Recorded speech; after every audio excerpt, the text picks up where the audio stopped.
ഇത് ഡ്രാക്കുള രണ്ടാം ഭാഗം. ഒന്നാം ഭാഗത്തിന് നിങ്ങളുടെ ഭാഗത്തു നിന്നും നല്ലൊരു സപ്പോർട്ടിന് ലഭിച്ചു. എല്ലാവർക്കും ഒരുപാട് നന്ദി. നിങ്ങൾ കാണാൻ ആഗ്രഹിച്ച ഡ്രാക്കുളയുടെ രണ്ടാം ഭാഗമാണിത്. പെട്ടി മെല്ലെ തുറന്ന് അതിൽ നിന്നും ഡ്രാക്കുള ഇറങ്ങി എങ്ങോട്ടോ പോയി മറഞ്ഞു. ഒരുപക്ഷെ ഇംഗ്ലണ്ടിലെ ഒരുപാട് ജനങ്ങളുടെ രക്തം കുടിക്കാൻ വന്നതായിരിക്കാം ഡ്രാക്കുള. അവിടെ ഇംഗ്ലണ്ടിലെ ഒരു കൊട്ടാരത്തിൽ ലൂസി ആർത്തറിന്റെ വിവാഹത്തിന്റെ കല്യാണ ഒരുക്കങ്ങളെല്ലാം ചെയ്യുകയായിരുന്നു. ലൂസിയുടെ ഉറ്റ സുഹൃത്തും ജോനതന്റെ കാമുകിയുമായ മീന കുറച്ച് ദിവസങ്ങൾക്ക് മുൻപ് തന്നെ കൊട്ടാരത്തിൽ എത്തിയിരുന്നു. അങ്ങനെ ഒരു ദിവസം ലൂസിയുടെ മുറിയിൽ കിടന്നുറങ്ങിയ മീന അപ്പോഴാണ് സ്വപ്നത്തിൽ നിന്നും ലൂസി നടന്നു പോകുന്നത് ശ്രദ്ധിച്ചത്.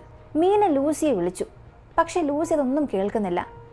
പിന്നീട് നോക്കിയപ്പോൾ ലൂസി അവിടെ എങ്ങും കാണുന്നില്ല.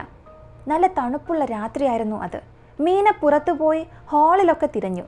അവിടെയും ലൂസിയെ കാണാൻ കഴിഞ്ഞില്ല. ലൂസിയെ എല്ലായിടത്തും തിരഞ്ഞു, എവിടെയും കാണാൻ സാധിച്ചില്ല. അങ്ങനെ അവിടെ നിന്നും പുറത്തേക്ക് നോക്കിയപ്പോൾ അങ്ങ് ദൂരെ ലൂസിയുടെ വെള്ള വസ്ത്രം കാണുന്നു. ആ വെളുത്ത രൂപത്തിൽ കറുത്ത എന്തോ ഒന്നും മറഞ്ഞു നിൽക്കുന്നതായി മീനയ്ക്ക് തോന്നി. ഒന്നും വ്യക്തമാകുന്നുണ്ടായിരുന്നില്ല. അങ്ങനെ ലൂസിയെ രക്ഷിക്കാൻ വേണ്ടി മീന ലൂസിയുടെ അടുത്തേക്ക് ഓടി. അപ്പോഴാണ് മീനയ്ക്ക് വ്യക്തമായി ആ ഇരുണ്ട രൂപത്തെ കാണാനായത്. കറുത്ത് ഇരണ്ട് ചെന്നായെപ്പോൾ നിൽക്കുന്ന ഒരു രൂപം. ലൂസിയുടെ ചോര കുടിക്കുന്നുണ്ടായിരുന്നു അത്. അതിന്റെ കണ്ണുകൾ തീ കട്ട പോലെ ജ്വലിക്കുന്നുണ്ടായിരുന്നു. ഒരു മൃഗത്തെ പോലെ അത് അലർന്നുണ്ടായിരുന്നു. മീന പേടിച്ച് വിറച്ചു. നടക്കുന്നത് സ്വപ്നമാണോ എന്നറിയാൻ ഒന്ന് കണ്ണടച്ച് തുറന്നു നോക്കി. അപ്പോഴേക്കും ആ കറുത്ത രൂപം അവിടെ ഉണ്ടായിരുന്നില്ല. പിന്നെ നോക്കിയപ്പോൾ ലൂസി താഴെ വീണ് കിടക്കുകയാണ്. അവൾ ആ തറയിൽ ഗാഢനിദ്രയിലായിരുന്നു. ശ്വാസം വിടാൻ പോലും അവൾ കഷ്ടപ്പെടുന്നുണ്ടായിരുന്നു. അവളുടെ ശരീരം മഞ്ഞുപോലെ തണുത്തുറച്ചു. മീന അവളുടെ ഷോൾ എടുത്ത് ലൂസിയെ പുതപ്പിച്ചു. പതിയെ അവളെ കൊട്ടാരത്തിലേക്ക് കൊണ്ടുപോയി. അവളുടെ കഴുത്തിൽ എന്തോ ഒരു സൂചി കുത്തിയതുപോലുള്ള മാർക്ക് മീന ശ്രദ്ധിച്ചു. അപ്പോഴേക്കും ലൂസി ഉണർന്നു. അവൾക്ക് യാതൊന്നും സംഭവിച്ച ഭാവം ഉണ്ടായിരുന്നില്ല. പിറ്റേ ദിവസം രാത്രി ഇതൊന്നും ആവർത്തിക്കാതിരിക്കാൻ വേണ്ടി മീന മുറി താക്കോലിട്ട് പൂട്ടി. പതിവ് പോലെ ലൂസി ഉറക്കത്തിൽ നിന്നും എഴുന്നേറ്റ് വാതിൽ തുറക്കാൻ ശ്രമിച്ചു. വാതിൽ തുറന്ന് പുറത്തേക്ക് പോകാൻ ശ്രമിച്ചെങ്കിലും ആദ്യം കഴിഞ്ഞില്ല. അതിനുവേണ്ടി അവൾ പരമാവധി ശ്രമിച്ചുകൊണ്ടേയിരുന്നു. അപ്പോഴേക്കും ആ ശബ്ദം കേട്ട് മീന എഴുന്നേറ്റു. മീന പതുക്കെ ലൂസിയെ കൊണ്ടുപോയി കിടക്കയിൽ കിടത്തി. അങ്ങനെ ലൂസിയുടെ ആരോഗ്യം ദിനം പ്രതി മോശമായിക്കൊണ്ടിരുന്നു. അവൾക്ക് സ്വപ്നമേതാണ് യാഥാർത്ഥ്യമേതാണ് ഒന്നും തിരിച്ചറിയാൻ സാധിച്ചില്ല. ചില സമയത്ത് അവൾ എഴുന്നേറ്റിരുന്ന് എവിടേക്കോ നോക്കും. പിന്നീട് കിടന്ന് പിച്ചും പെയ്യും പറയും. ഒരു മുഴുപ്രാന്തിയെ പോലെ മാറിക്കൊണ്ടിരിക്കുകയായിരുന്നു. തന്നെ രക്ഷിക്കാൻ ആരോ വരുമെന്നും തൻ്റെ രക്തവും ജീവിതവും അയാൾക്കുള്ളതാണെന്നും അവൾ ഇടയ്ക്കിടെ പറഞ്ഞുകൊണ്ടേയിരുന്നു. അവളെ വിവാഹം കഴിക്കാനിരുന്ന ആർത്തർ എന്ന യുവാവിന് ഇതൊന്നും കണ്ടിട്ട് സഹിക്കാൻ കഴിഞ്ഞില്ല. അയാൾ വളരെ അസ്വസ്ഥനായി. പിന്നെ ഒട്ടും വൈകിക്കാതെ പ്രഗത്ഭനായ ഒരു ഡോക്ടർ വാൻ ഹാൻസിനെ വിളിച്ചു വരുത്തി. അയാൾ വന്ന് ലൂസിയെ പരിശോധിച്ചു. ലൂസി എന്തുകൊണ്ട് ഇങ്ങനെയായി എന്ന് അയാൾക്കും വ്യക്തമായി കണ്ടുപിടിക്കാൻ കഴിഞ്ഞില്ല. എന്നിരുന്നാലും തോറ്റ് പിന്മാറാൻ അയാൾ തയ്യാറായില്ല. അതുകൊണ്ട് തന്നെ ലൂസിയുടെ കണ്ടീഷൻ വെച്ച് അയാൾ കൂടുതൽ റിസർച്ചിലേക്ക് പോയി. അതേസമയം ട്രാൻസിൽവേനിയയിലെ ഡ്രാക്കുളയുടെ കൊട്ടാരത്തിൽ ജോനതൻ വളരെ ക്ഷീണിച്ച് അവശനായി.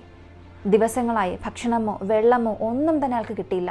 ഡ്രാക്കുളയെ കുറച്ച് ദിവസങ്ങളായി അവിടെ എങ്ങും കാണാനും കഴിഞ്ഞില്ല.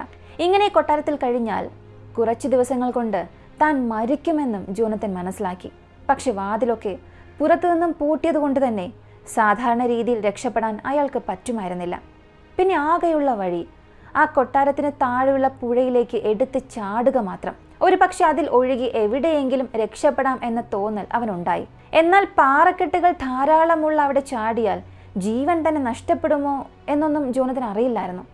എന്നിരുന്നാലും ഇവിടെ നരകിച്ച് മരിക്കുന്നതിനേക്കാൾ നല്ലത് പുഴയിൽ ചാടുക എന്നതായിരുന്നു. അവൻ അങ്ങനെ തന്നെ തോന്നി. അങ്ങനെ അയാൾ ആ പുഴയിലേക്ക് എടുത്ത് ചാടി. ജോനതന്റെ ഭാഗ്യം കൊണ്ടാണോ ആയുസ് കൊണ്ടാണോ എന്നറിയില്ല, ആ പാറക്കെട്ടിലൊന്നും വീഴാതെ കൃത്യമായി പുഴയിൽ തന്നെ വീണു. അങ്ങനെ ആ പുഴയിലൂടെ ഒഴുക്കിൽ തൻ്റെ ശക്തി ഉപയോഗിച്ച് ആ പുഴയിൽ മുങ്ങാതെ നീന്തി അക്കരെ എത്താൻ അയാൾക്ക് കഴിഞ്ഞു. അങ്ങനെ മറുകരയിലെത്തിയതിനു ശേഷം കുറച്ച് നടന്നപ്പോഴേക്കും കാടിന് നടുവിൽ ഒരു പള്ളി കാണാമായിരുന്നു. പതിയെ നടന്ന് ആ പള്ളി വാതിൽക്കലെത്തി. അയാൾ ആ പള്ളിയുടെ വാതിലിൽ മുട്ടി. അപ്പോൾ ഒരു സ്ത്രീ വാതിൽ തുറന്നു. ജോനതൻ ഡ്രാക്കുളയുടെ കൊട്ടാരത്തിൽ നിന്നും രക്ഷപ്പെട്ടു വന്നതാണെന്നും ആ സ്ത്രീ അറിയിച്ചു. അവർ തിരിച്ച് പരിചയപ്പെടുത്തി. താൻ സിസ്റ്റർ അഗാധ, ഇവിടെ എന്തുകൊണ്ടും ഡ്രാക്കുളയിൽ നിന്നും നിങ്ങൾ സുരക്ഷിതനാണ് എന്നും പറഞ്ഞു. അപ്പോഴേക്കും ക്ഷീണം കൊണ്ട് ജോനതൻ ബോധം കെട്ടു വീണിരുന്നു. അങ്ങനെ കുറച്ചു കഴിഞ്ഞപ്പോൾ സിസ്റ്റർ അഗാധയുടെ കത്ത് മിനിക്ക് ലഭിച്ചു. ജോനതന് തീരെ സുഖമില്ലെന്നും കിടപ്പിലാണെന്നുമാണ് ആ കത്തിൽ എഴുതിയിരുന്നത്. അബോധാവസ്ഥയിലും പ്രേതം, ഡ്രാക്കുള എന്നൊക്കെ അയാൾ പറയുന്നുണ്ടായിരുന്നു.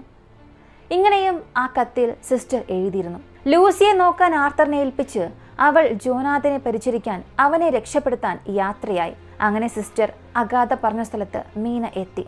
ജോനത്തൻ കട്ടിലിൽ കിടക്കുകയായിരുന്നു.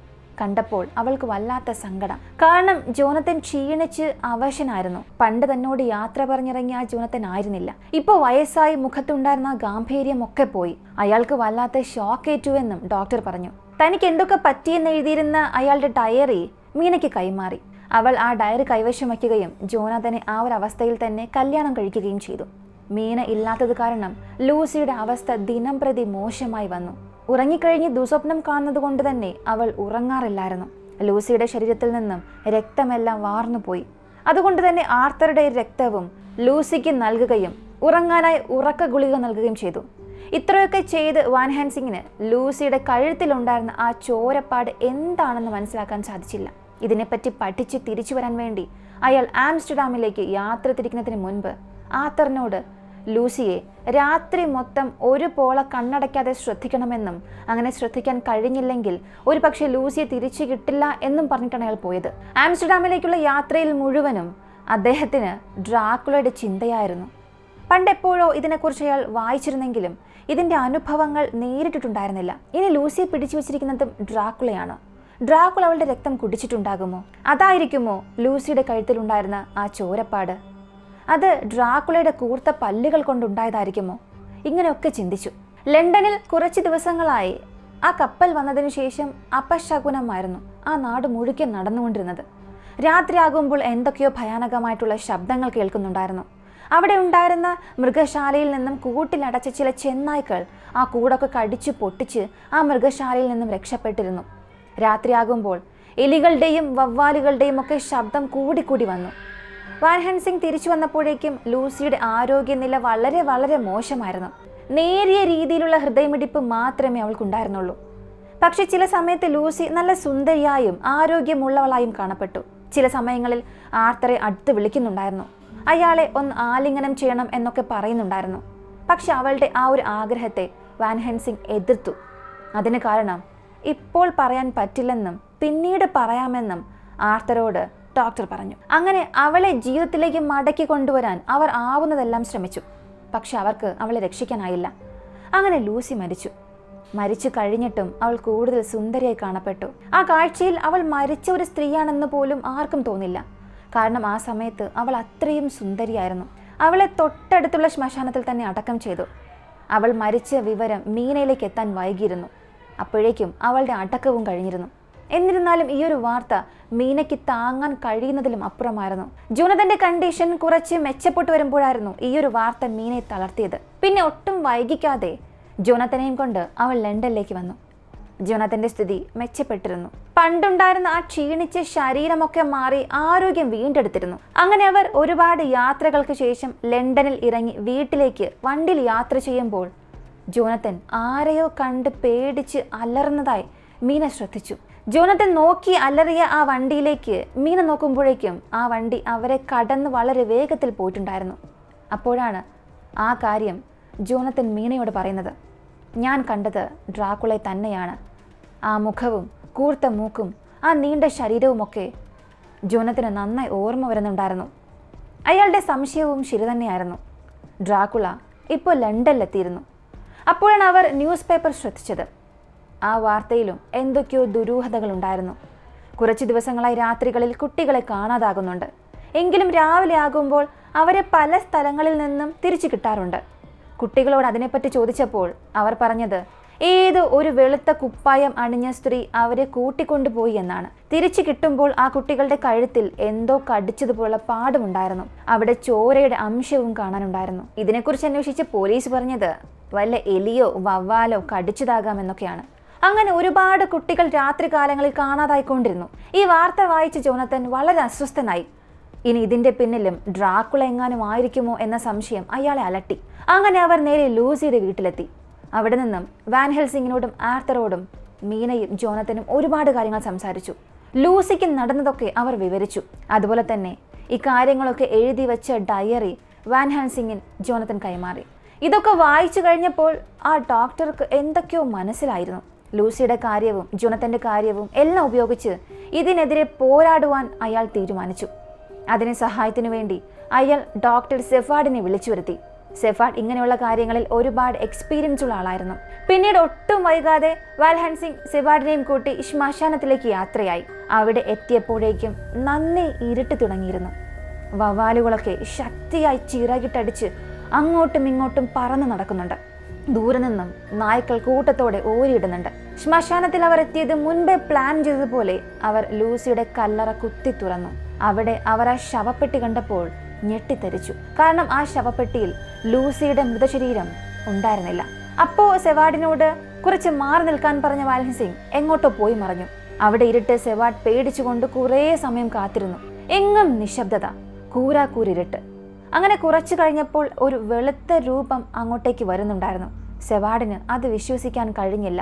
അത് ലൂസിയുടെ കല്ലറയ്ക്കടുത്ത് വരുന്നുണ്ടായിരുന്നു. അപ്പോൾ പെട്ടെന്ന് പുറകിൽ നിന്ന് വാൻ ഹെൽസിംഗ് അയാളുടെ അടുത്ത് വന്നു. കയ്യിലൊരു കുട്ടിയുമുണ്ട്. അയാൾക്കൊന്നും മനസ്സിലായില്ല.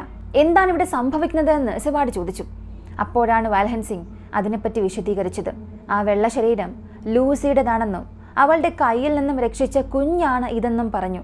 ആ കുഞ്ഞിന്റെ കയ്യിലൊന്നും മുറിവുണ്ടായിരുന്നില്ല. കാരണം ആ കുഞ്ഞിനെ ആക്രമിക്കുന്നതിന് മുൻപ് തന്നെ വാൽ ഹെൻസിംഗ് കുഞ്ഞിനെ രക്ഷപ്പെടുത്തിയിരുന്നു. അപ്പോഴേക്കും ആ വെള്ളരൂപം എങ്ങോട്ടേക്കോ പോയി മറഞ്ഞു. അവർ വേഗത്തിൽ പോയി ലൂസിയുടെ കല്ലറ തുറന്നു നോക്കി. ലൂസി ഇപ്പോൾ അവിടെ കിടക്കുന്നുണ്ട്. ആ കിടക്കുന്ന ലൂസിയുടെ മൃതദേഹം കണ്ടപ്പോൾ മരിച്ചിട്ട് ഒരുപാട് ദിവസമായി എന്ന് ആരും പറയില്ല. കാരണം അത്രയും തേജസ്സുള്ള ശരീരവും മുഖവുമായിരുന്നു അവിടെ അവർ കണ്ടത്. ജീവിച്ചിരിക്കുമ്പോൾ വളരെ ശാന്തയായിരുന്ന അവളുടെ മുഖം ഇപ്പോൾ അക്രമാസക്തമായി കാണപ്പെട്ടു. അവളുടെ പല്ലുകൾ കൂർത്തിരുന്നു. കൂടാതെ അതിൽ രക്തക്കറ പുരണ്ടിരുന്നു. അവർ ആ കല്ലറ ഇപ്പോൾ ശക്തിയായി അടച്ചു. അതിനു ചുറ്റും ഉള്ളിപ്പൂക്കൾ വിതറി. കല്ലറയ്ക്ക് മുകളിൽ കുരിശും വെച്ച് തിരിച്ചു യാത്രയായി. ഉള്ളിപ്പൂക്കളുടെ മുഖം പ്രേതങ്ങളെ പുറത്ത് കടക്കാൻ അനുവദിക്കാതിരിക്കുമെന്നും ഡോക്ടർ പറഞ്ഞു. ആർത്തറിനെ എങ്ങനെ ഇതൊക്കെ പറഞ്ഞ് മനസ്സിലാക്കാമെന്ന ചിന്തയോടെ അവർ അവിടെ നിന്നും യാത്ര തിരിച്ചു. അന്ന് രാവിലെ മുഴുവനും ഇവർ രണ്ടുപേരും ആർത്തറിനോട് നടന്ന സംഭവങ്ങളെല്ലാം പറഞ്ഞ് മനസ്സിലാക്കി. അവളെ തളയ്ക്കാനും ഈ നടക്കുന്ന ക്രൂര സംഭവങ്ങളെല്ലാം അവസാനിപ്പിക്കാനും ആ കല്ലറ തുറക്കണമെന്നും ചില കാര്യങ്ങൾ ചെയ്യാനുണ്ടെന്നും പറഞ്ഞു. ആദ്യം ആർത്തർ അത് നിരസിച്ചെങ്കിലും ലൂസിയുടെ ആത്മശാന്തിക്ക് വേണ്ടി അയാളത് സമ്മതിച്ചു. അങ്ങനെ വീണ്ടും പാതിരാത്രിയായപ്പോൾ അവർ 3 പേരും ശ്മശാനത്തിലേക്ക് യാത്രയായി. അവർ വീണ്ടും ആ കല്ലറ തുറന്നു. ഇത്തവണ ലൂസിയുടെ ശരീരം അവിടെ തന്നെ ഉണ്ടായിരുന്നു. ആർത്തറിന് വിശ്വസിക്കാൻ പറ്റുന്നതിലും അപ്പുറമായിരുന്നു ആ ശരീരത്തിലെ തേജസ്. അവൾ മരിച്ചിട്ടില്ല എന്ന് പോലും അയാൾക്ക് തോന്നിപ്പോയി. ആർത്തറുടെ കയ്യിൽ ഒരു ആണി കൊടുത്ത് വാൽ ഹെൻസിംഗ് മന്ത്രങ്ങൾ ഉരുവിടാൻ തുടങ്ങി. അതിനുശേഷം ആ ആണിയെടുത്ത് അവളുടെ നെഞ്ചിൽ തറയ്ക്കാൻ ആർത്തറോട് പറഞ്ഞു. അയാൾ ആണി തറച്ചു. അപ്പോൾ അവൾ ഉച്ചത്തിൽ ആർത്ത് വിളിക്കാൻ തുടങ്ങി. ഒട്ടും മടിക്കാതെ അവളുടെ ശിരസാരത്ത് വേർപെടുത്തി വെച്ചു. അപ്പോഴേക്കും കുറേയേറെ വവ്വാലുകൾ അങ്ങോട്ടേക്ക് കരഞ്ഞുകൊണ്ട് പറന്നകന്നു. ആ സംഭവം ദൂരെയുണ്ടായിരുന്ന ഡ്രാക്കുളയ്ക്ക് പോലും ശക്തിയായി അടിയേറ്റതുപോലെ തോന്നി. തൻ്റെ ശരീരത്തിൻ്റെ ഒരു ഭാഗം അടർന്നു പോകുന്നത് പോലെ ഡ്രാക്കുളയ്ക്ക് തോന്നി തുടങ്ങി. പിന്നീട് എന്തൊക്കെയോ മന്ത്രങ്ങൾ ഉരുവിട്ട് ആ കല്ലറ എന്നേക്കുമായി അവർ അടച്ചു. അവിടെ നിന്നും ഒരു അദൃശ്യ ശക്തി ദൂരേക്ക് പറന്നു പോകുന്നത് പോലെ അവർക്ക് തോന്നി. അന്ന് രാവിലെ അവരെല്ലാം വീണ്ടും ഒത്തുകൂടി. കൂട്ടത്തിൽ മീനയും ജോണത്തനും ഉണ്ടായിരുന്നു. എങ്ങനെയും ഡ്രാക്കുളയെ വേഗം തളച്ചില്ലെങ്കിൽ ഈ നഗരം ഒരു ചോരപ്പുഴയാകുമെന്നും അതുകൊണ്ട് ഡ്രാക്കുളയെ എങ്ങനെയെങ്കിലും തളയ്ക്കണമെന്നും അവർ തീരുമാനിച്ചു. അപ്പോഴാണ് ജോണത്തിന് ഈ ഡ്രാക്കുളയുടെ കൊട്ടാരത്തിനുള്ളിലെ പെട്ടികളെക്കുറിച്ച് ഓർമ്മ വന്നത്. ആ പെട്ടികളെ വേഗം കണ്ടെത്തണം. അതിൽ ഒന്നിലാണ് ഡ്രാക്കുള വിശ്രമിക്കുന്നത് എന്നും ഇരുട്ടുന്നതിന് മുൻപേ വേണം അത് തുറക്കാനെന്നും രാത്രിയാകുമ്പോഴേക്കും ഡ്രാക്കുളയ്ക്ക് ശക്തി കൂടി തളയ്ക്കാൻ പറ്റാതാകുമെന്നും അയാൾ പറഞ്ഞു. അപ്പോഴാണ് ലണ്ടനിലെ എസ്റ്റേറ്റ് ഡ്രാക്കുളയാണ് വാങ്ങിയതെന്നും ജോണത്തിന് ഓർമ്മ വന്നത്. അങ്ങനെ അവർ ഡ്രാക്കുളയെ തളയ്ക്കാനുള്ള പ്ലാൻ റെഡിയാക്കി ആ എസ്റ്റേറ്റിലേക്ക് യാത്രയായി. അടുത്ത ഡ്രാക്കുളയ്ക്ക് എന്ത് സംഭവിച്ചു? ഡ്രാക്കുളയെ ഇവരെല്ലാം ചെന്ന് തളച്ചോ? അതോ ഇവരുടെ എല്ലാം രക്തം കുടിച്ച് ഡ്രാക്കുള വീണ്ടും ശക്തനായി മാറിയോ? 3-ാം ഭാഗത്തിൽ നമുക്ക് കാണാം. ഈ ഒരു ഭാഗത്തെക്കുറിച്ചുള്ള നിങ്ങളുടെ അഭിപ്രായം കമന്റിൽ പറയുക. ഇങ്ങനെയുള്ള ഇൻട്രസ്റ്റിംഗ് ആയ വീഡിയോസ് കാണാൻ താല്പര്യമുള്ളവരാണ് നിങ്ങളെങ്കിൽ ഇപ്പോൾ തന്നെ നമ്മുടെ ചാനൽ സബ്സ്ക്രൈബ് ചെയ്യുക. മറ്റൊരു വീഡിയോയുമായി വീണ്ടും കാണാം.